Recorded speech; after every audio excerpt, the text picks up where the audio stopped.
WSAV TV3 Savannah. This is News Center 3.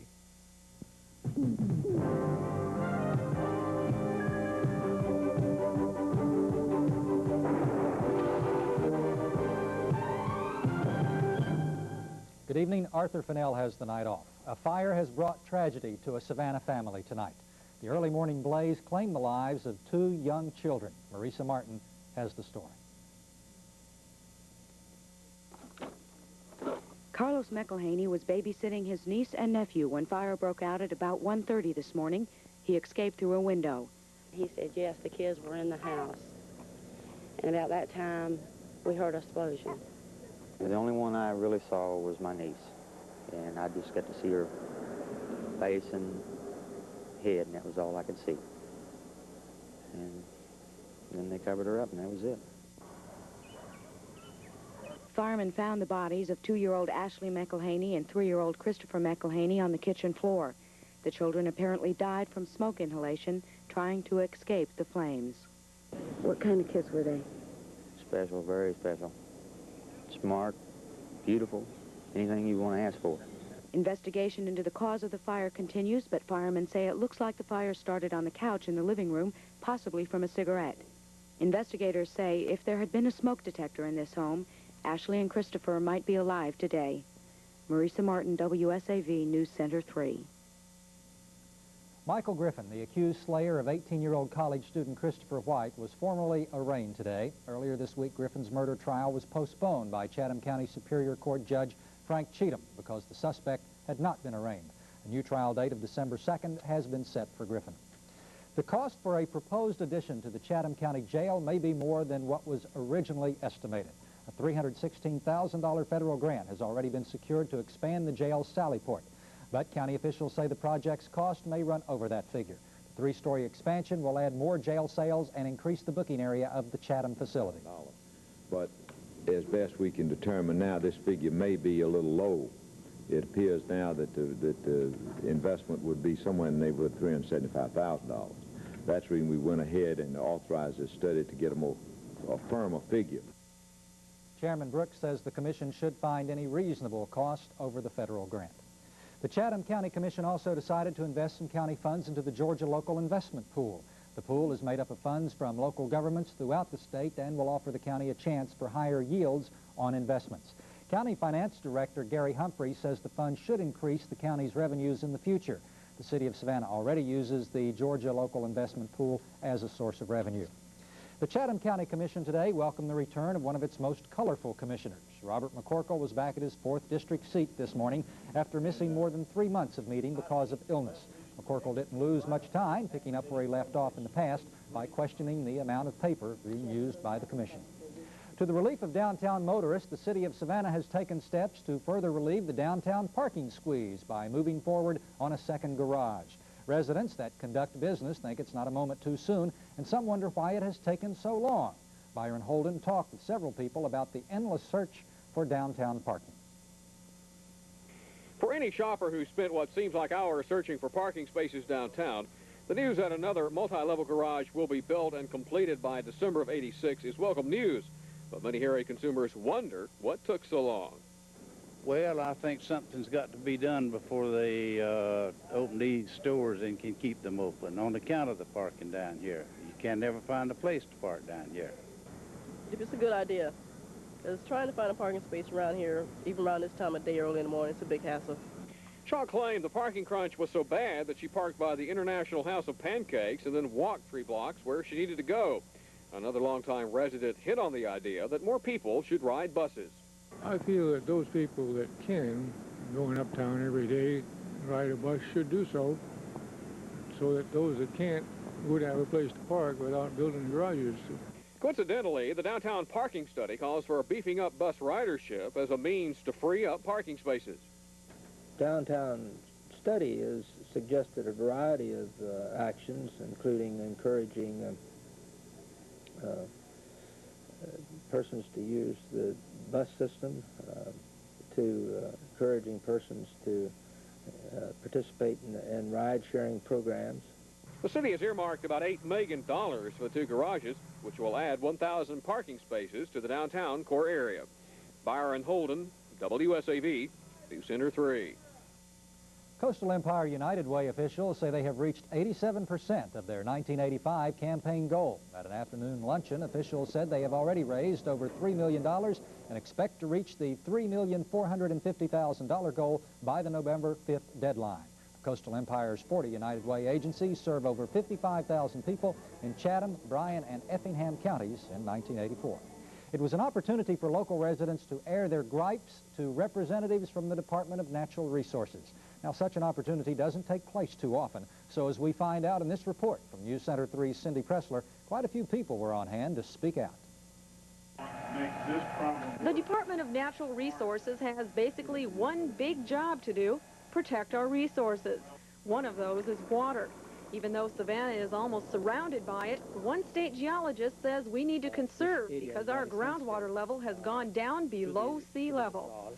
And if we increase more groundwater, then we are afraid that we will have a more water decline in the area, and there is a possibility that seawater may start increasing into the Savannah area. New industries moving into the area can no longer take large amounts of water from the ground. Now they have to depend upon the Savannah River, just as the new Fort Howard paper plant will have to do. The DNR says tough water regulations shouldn't stop big industry from moving in. We are in the growth area of this country, so the potential is here. We know that Georgia's going to be growing. We don't have to go out and appeal to undesirable type growth. Growth is also something the Coastal Resources Division is concerned with, but this growth involves the spotted sea trout and the red drum or channel bass. It would like to see size and bag limits placed on them to protect the spawning population. Cindy Pressler, WSAV, News Center 3. Still to come on News Center 3, more talk concerning dormitories for the Savannah College of Art and Design, and some blind people are learning to use computers. Those stories and much more when we return.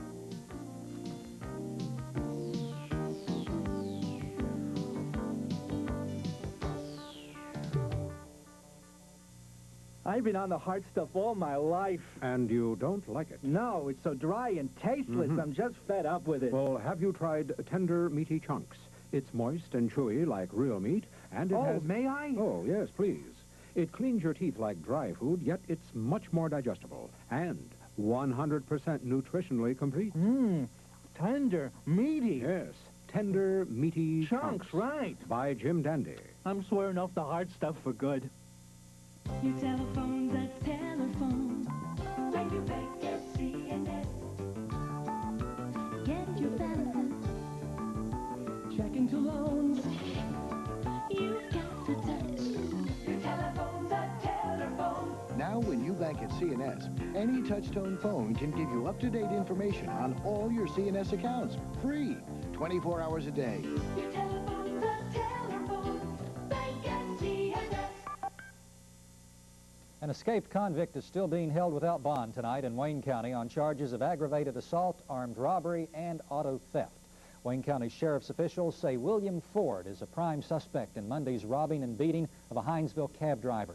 The driver's name has not been released. She had apparently driven the suspect from Hinesville to Wayne County Monday night. The suspect apparently beat her, robbed her at knife point, and took the cab. Ford was arrested because he fit the description of the suspect. It had been discovered that Ford escaped from a South Carolina prison last year where he was serving time for sexual misconduct and kidnapping. Residents of Jewtown on St. Simon's Island have a reason to be happy tonight. They fought and won a long-time battle. At last night's Glenn County public hearing, a rezoning request was denied, which means 1.5 acres on Demere Road will remain residential. County Administrator Charles Stewart said about 75 citizens, many of them residents of Jewtown, showed up for the hearing, and a spirited debate preceded that vote. Opposing sides in a controversy over a downtown Savannah College of Art and Design dormitory say they hope a solution begins to gel by next week. Members of the Downtown Neighborhood Association and the Historic Savannah Foundation are waiting on a written statement from SCAD administrators stating the college's position. They will then respond to that statement. The three organizations formed a committee to resolve the problem. They have until November 7th when the City Council will vote on the issue. The problem arose when residents on Pulaski Square complained about one of the square's buildings being used as a dormitory.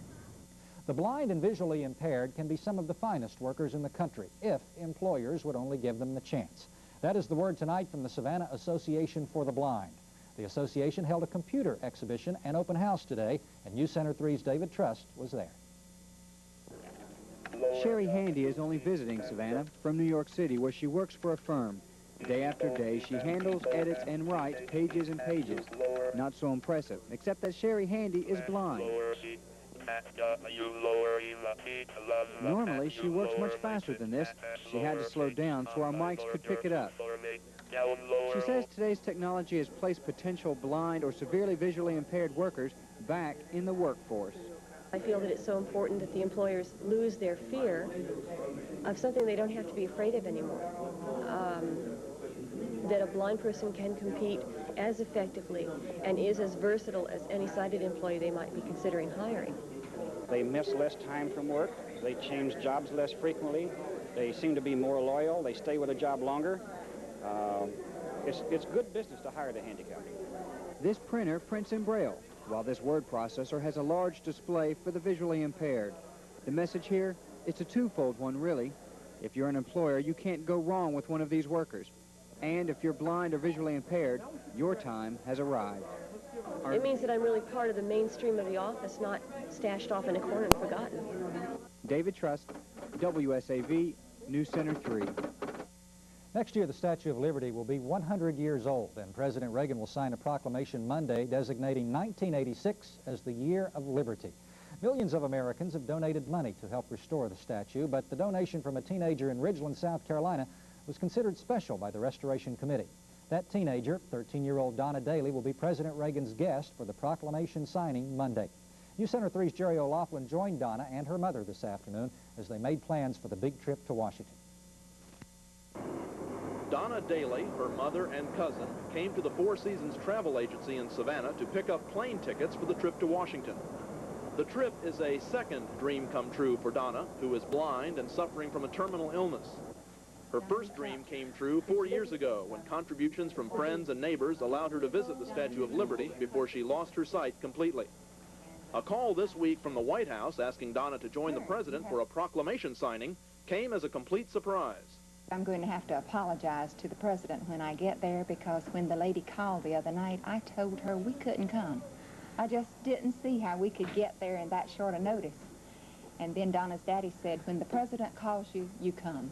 After Donna donated $100 to the restoration effort, the word spread about the girl's love for the statue, and it prompted a flood of contributions.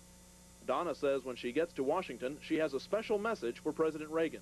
Tell him I love him. Once travel arrangements were completed, Donna and her mother went shopping at Sears to find just the right dress to wear in Washington while greeting the president. Jerry O'Loughlin, WSAV, News Center 3. I think if the president ever called me, I would say, yeah, sure. Deanne up to her old tricks again, isn't it? He calls me all the time. Does he really? He About the weather? Wants to know the weather, right? Well, what's going on? Well, we were talking about nicer weather all week long. We've got beautiful skies, lots of sunshine for Friday. We want to know if that's going to hang for the weekend, right? Mm-hmm. Saturday and Sunday, just around the corner. Looks like those sunny skies are going to be with us. Your forecast right after this.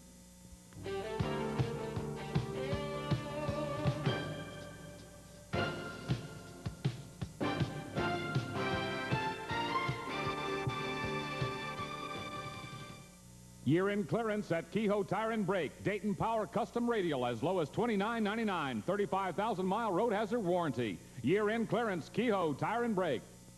You can't find better than IGA. Get great values every day at your local IGA, and be sure to check this week's circular for all the Super IGA savings. IGA has a large selection of your favorite Halloween candies. 10-ounce IGA pizzas, all varieties, 69 cents. USDA Choice Table Right Round Steak, $1.69 a pound. And delicious IGA Master Chef turkeys are 69 cents a pound with a $25 food order. Be on the lookout for your Super Saver circular today. IGA, you can't find better. My goodness! Who is she? That's She-Ra, the Princess of Power. And She-Ra is coming to Oglethorpe Mall Saturday, November 2nd at 10:30. What makes you think I'm alone? Catra will be there, too, along with thousands of Masters of the Universe posters and prizes to be given away. It's all brought to you by Belk, Levy's, JCPenney, Sears, and your friends at WSAV. Excellent! This is finally turning into my kind of day. sunshine greeted the coast there for today. Lots of blue skies out there, just a few wispy whites in the afternoon. No rain is in the forecast. Here's your current conditions. We do have a temperature 80 degrees. High temperature made it up to 83, and that's a couple degrees cooler than it has been all week long. Just a little bit of fog was reported early, but that burned off quite rapidly. Winds out of the northeast, 7 miles per hour. Humidity just above the 50% mark, and that's very comfortable also. Rainfall amounts today, nothing to talk about in the way of rain. Looking down at all those clouds from a satellite 22,000 miles out in space, clear skies all along the Pacific coast. In fact, clear skies coast to coast, with the exception of those clouds up in the Pacific Northwest. They're getting some light rain, and also a batch of clouds here in the Gulf coastal states, Louisiana, and the extreme eastern portions of Texas got some rain. San Antonio over here got over 2 inches of rain in a 6-hour period. Other than that, all along the eastern seaboard, lots of gorgeous weather to talk about. And the reason we're having all this very nice weather and the clear skies, a high-pressure system is finally pushing its way in behind this frontal system that's weakening. We thought at one time it was going to push on through, but it decided to lose some of its punch, not much energy behind it, so it's going to dissolve right there. You don't even see very many clouds associated with that frontal system, and that's a good indication that it is weak. With clear skies and generally drier air, we'll get temperatures that will drop quite rapidly, and so the northern half of Georgia will dip into the 50s, while the southern half, and that's where we are, generally in the 60s, but just a few degrees cooler than it has been. So it's a night to open the windows and turn off the AC and take that extra blanket off. It looks to be very comfortable. Temperatures in the 40s, well into the Central Plains, even some 30s over the New England states, with a frost warning in effect for the mountains of West Virginia. Kind of chilly up there. This is the way things will be for your weekend. You saw all those clear skies, and that means sunshine coast to coast once again. Saturday is a day for outdoor activities, some picnics. Looks like the winds might be a little bit gusty, so you might need just a light sweater. Temperatures in the 80s, 77 degrees for Sunday, and clouds will increase just slightly late Sunday afternoon. Otherwise, here's a graphic to tell you what's going on, and you want to remember, don't forget that on Saturday night, or let's say Sunday at 2 a.m., you do not want to turn your clocks ahead. You want to turn them back an hour. So when you go to sleep Saturday night, you get an extra hour of sleep. And we're moving into winter, so it's time to turn the clocks back. Tonight, here's the way things will look for your forecast. Generally fair skies, low temperature 63 degrees, and that's milder than it has been. Tomorrow, gorgeous. What else can I say? High temperature right near 80 degrees, a pleasant easterly breeze along the coast. Temperatures just a little bit cooler out to the beach sections. For you farmers, first we'll go to our weather picture. Well, we'll go to the farmers. It doesn't really matter where we go because the forecast looks just as good either place. Stacy Steffens did a very nice job for us. She has those few puppy whites and the birds out there. Must be a picture at the beach. Mr. Blackman's class at Rama Junior Academy. Farmers, 7 hours of sunshine, drying conditions average. Soil temperature 77. Coastal forecast, small craft advisory in effect. Choppy conditions and the extended forecast right on through Tuesday. Looks like temperatures will remain in the 70s. Overnight lows dropping into the 50s. Sounds like we're in store for a pretty nice weekend then. Back to October. Okay. Weather. Sounds good. Thank you very much, Deanne. 2 years ago today, between 500 and 600 Rangers left Hunter Army Airfield to invade the tiny island of Grenada. The invasion came as a surprise to the public. Even the Rangers didn't know what to expect. The battle only lasted a few days, involved 7 countries, and claimed the lives of 19 soldiers. 5 of them were stationed at Hunter. It was real scary going out of 500 feet. There was no time to react to any problems you'd have in the air with your parachute. It was a go or no-go situation. You either made it or didn't. We were very fortunate on the jump. It was scary. It was scary. We didn't know what to expect. We just knew we were going out, and there was no other way to get on there. We had to do a job, and we did it. Military officials say our success in Grenada gave a boost to soldier morale and a big increase to recruitment. Well, Rick Russo is back from vacation, but he's got the bug, I guess. He's a little under the weather. Yeah, he's with us today, but we told him, Joe's a real trooper. He'll go on in and fill in for him, right? So here we are, so another day. We've got a lot of things happening. Lately, locally, I'm trying to get them both out at once, but lately, we've had a lot of stars coming to town. We've got another one coming in tonight. Deanne may not have told you about a little bit of a bad weather turn, but a storm blows into town. We'll explain when News Center 3 turns to sports.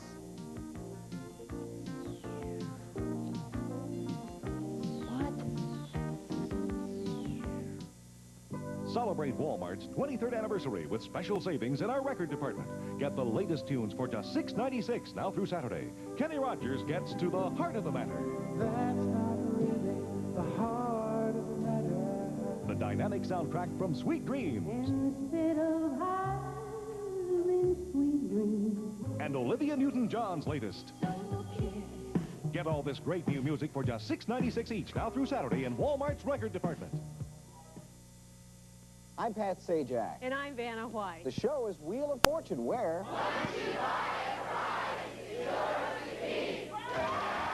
A fabulous fur coat, the most advanced off-road vehicles, state-of-the-art video equipment, decorative accessories, the newest in family cars, fabulous, gorgeous, expensive jewelry, and glamorous vacations around the world.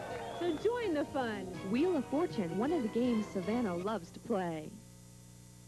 Another big weekend of college football action for Georgia schools. The Bulldogs will try and bounce back at home tomorrow against Kentucky. Georgia Tech on the road against 16th-ranked Tennessee. The Savannah State Tigers are also on the road in Atlanta against Morehouse College.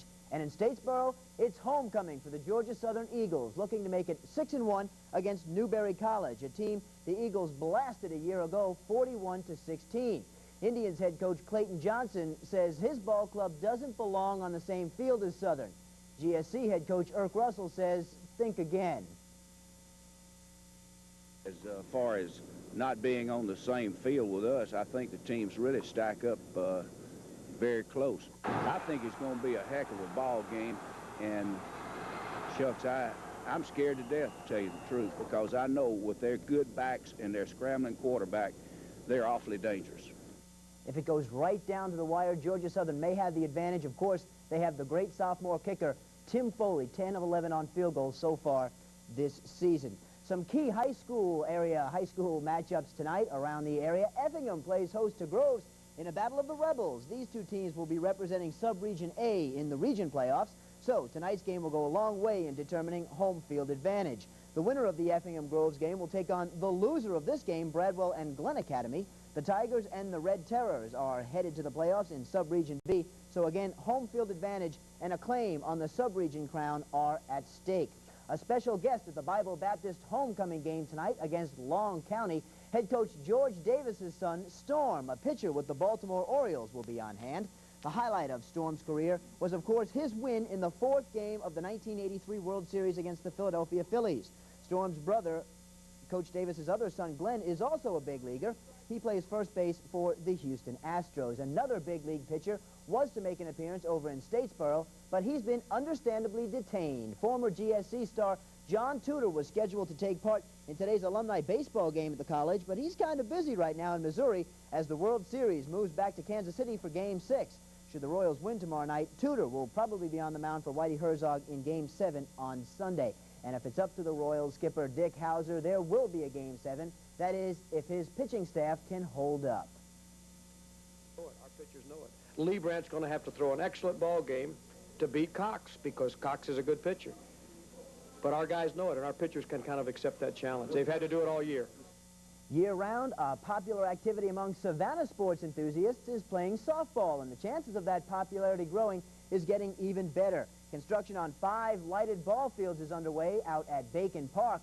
The project, which will add some 40 to 45 teams in the city, is expected to be completed sometime in late August of next year. The Atlanta Hawks will begin their regular season tonight in the Omni against the Washington Bullets. The Hawks have 5 rookies on the roster, making Atlanta one of the youngest teams in the league. Among those rookies is free agent Spud Webb, a 5'7" guard out of North Carolina State. Webb is said to be the smallest player in league history, and he'll have the distinction of playing his first regular season NBA game against the league's tallest player ever. He is Washington rookie Manoj Bol, who is listed at 7'7". How is that going up against a guy 5'7" against 7'7", giving away 2 feet? I'm sure Spud can go right over him, though. Yeah, he'd probably block his shots from about 20 feet out at that point. I'm not sure. I'd like to face John Tudor in an alumni game. That would be something, wouldn't it? Oh, John Tudor's pitching so well. I'll tell you, the Kansas City, again, we've been talking about it. The Cards are starting to fold, but they've got Tudor in Game 7. The Royals are playing back. All right, thank you very much, Joe. Okay. Late-night television talk show host David Letterman may have gotten Atlanta Braves pitcher Terry Forster to appear on his show, but he will not be getting Georgia Governor Joe Frank Harris. Barbara Morgan, the governor's press secretary, says the governor has better things to do. Letterman had hoped to put Harris on the small screen to sing a rendition of Georgia on My Mind. Governors from all 50 states were invited for tonight's taping of the show, which will be aired tomorrow.